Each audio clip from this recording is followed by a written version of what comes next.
Colleagues, I rise to speak with a sense of duty. Like so many of you arriving here today for the first time, I came in 2004 with great hope and celebration. We were reunifying our continent after decades of division. But today, colleagues, if we choose to listen, there is a message for us to hear, a message which requires us to change our ways. I am told this election is a foregone conclusion, that the deal has been done before a single vote has been cast, and that I and you should simply bow to the inevitable. Colleagues, there is nothing more sacred in the world of democratic politics than the right to vote, to cast a ballot for beliefs sincerely held, to express a choice that reflects the interests of all those who we have been elected to serve, to give a voice to cherished ideals and principles.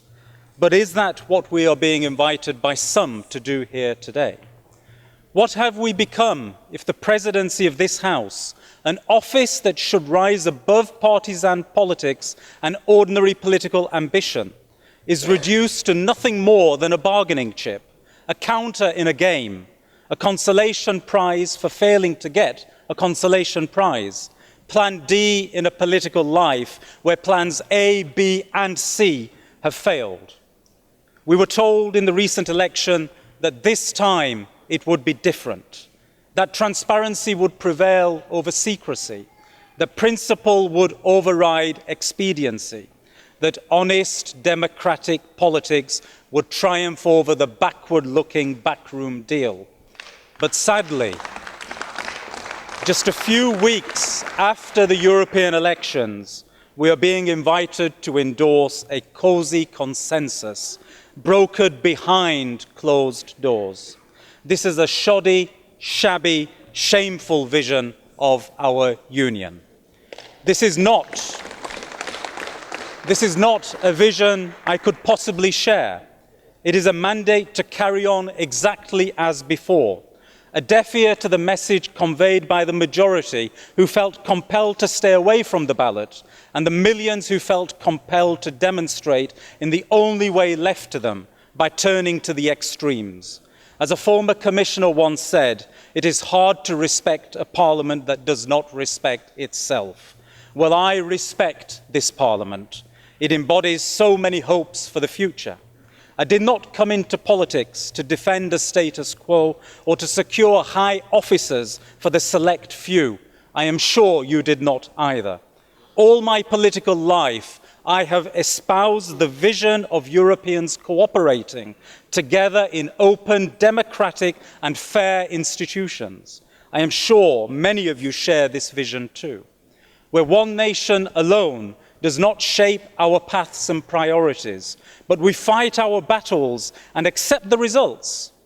We see this amongst our national leaders, who did not all agree late last week, but have come together again to cooperate, as we must also do, to respect the wishes of the electorate and deliver the change and opportunity they call for. Of course, whilst we share hopes for the future, we have many different views as the route to be chosen to fulfill these aspirations.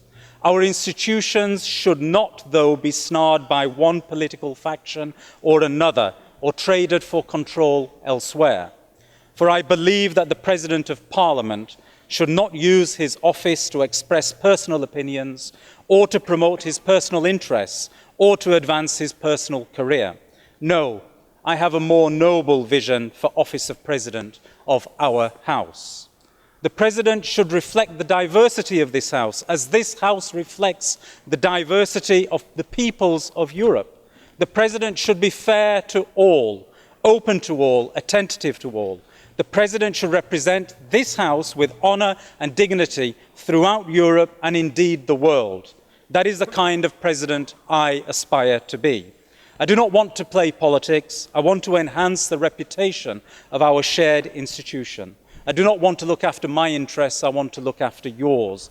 I do not want to return to the politics of backroom deals of years gone by. I want to reach out to all those Europeans who look to our institution with hope for the future.